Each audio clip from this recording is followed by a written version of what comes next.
Welcome back to Homegirl Bible Study. I'm your homegirl KiKi, and today we are talking about the rainbow. But not just any rainbow, the rainbow. The one God put in the sky after one of the most devastating seasons in all of human history. And I need you to understand something before we get into this. This episode is not just about Noah.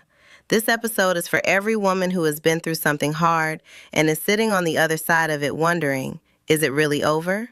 Is restoration actually possible? Does God still have something for me after everything I've been through? The answer is in this covenant. So pull up. Let's get into it. So last episode, we talked about the flood. The whole earth covered in water. Everything gone. Noah and his family floating in the middle of all that devastation, trusting that God had them. And he did. After 40 days of rain, the Bible tells us in Genesis 8:1, and this is the NLT. But God remembered Noah and all the wild animals and livestock with him in the boat. He sent a wind to blow across the earth, and the flood waters began to recede. I want you to catch those first three words. God remembered Noah. Not, God eventually got around to Noah. Not, God came back after a while. God remembered him. Present tense, active, intentional. God never forgot Noah was in that ark. He never forgot what Noah had sacrificed. He never forgot the obedience it took to build something that had never been built before, for a disaster that had never happened before. And sis, he has not forgotten you either. Whatever you are in the middle of right now, whatever feels like it has been going on too long, whatever season you are floating through wondering if God even sees you, he remembers you. He has not moved on. He has not forgotten. He sent the wind. The waters began to recede, and eventually, Noah and his family stepped off that ark onto dry ground. And right there in that moment of new beginnings, God does something that changes everything.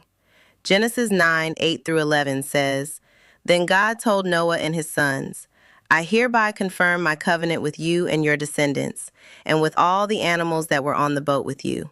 Yes, I will confirm my covenant with you. Never again will flood waters kill all living creatures. Never again will a flood destroy the earth. Now I need you to understand what a covenant actually is, because we throw that word around in church a lot, but let's really sit with it. A covenant is not just a promise. It is a binding agreement. It is the most serious commitment one party can make to another. In the ancient world, covenants were sealed with blood. They were unbreakable. They were forever.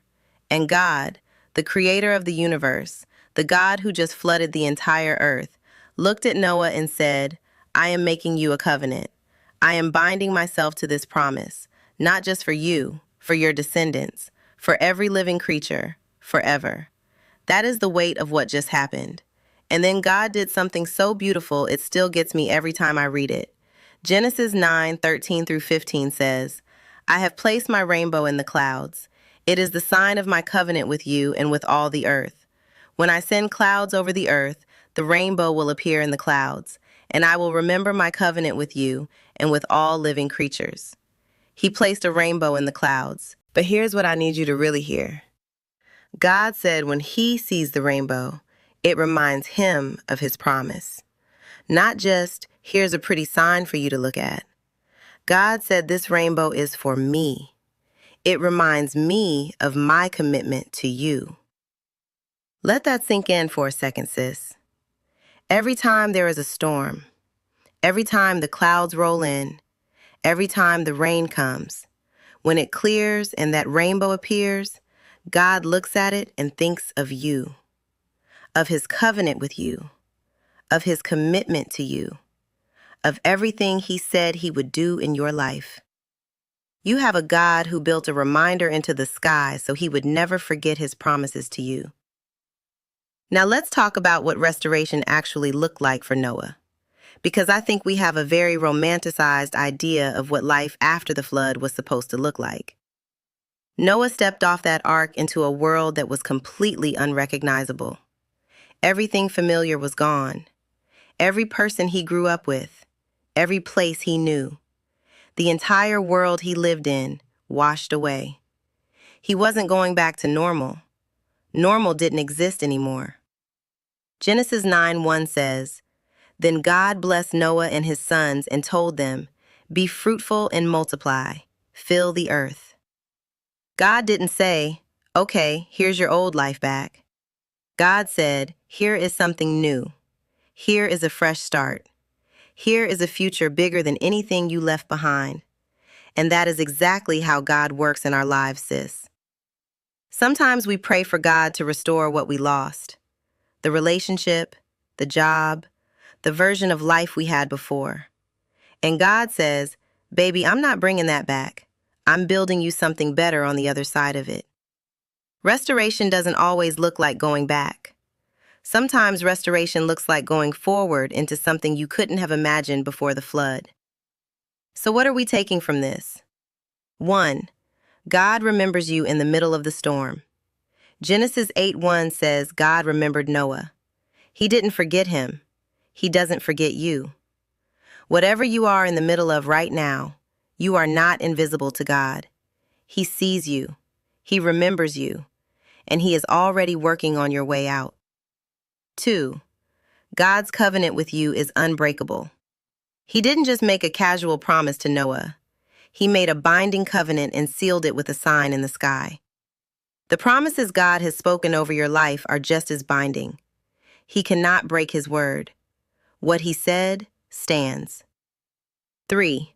Every storm comes with a rainbow attached. Not always visible, not always immediate, but promised. The rainbow doesn't appear before the storm. It appears after. Your breakthrough is on the other side of what you're going through. Hold on. 4. Restoration might look different than you expected. Stop waiting for God to give you back what you lost. Ask Him to show you what He's building instead. It's bigger, it's better, and it was only possible because of the flood. Here's what I want to leave you with. The same God who remembered Noah in the middle of the flood remembers you right now. The same God who made an unbreakable covenant with one faithful man has made promises over your life that He will not take back. The same God who put a rainbow in the sky as a reminder of His faithfulness is faithful to you. You have been through floods, sis. Seasons where everything felt like it was underwater. Relationships, loss, identity, faith. Seasons where you couldn't see the bottom and you didn't know if you were going to make it. But you're still here, and that rainbow is coming. That's a wrap on episode 4 of Homegirl Bible Study. If this encouraged you today, share it with someone who needs their rainbow. I'll see you next time.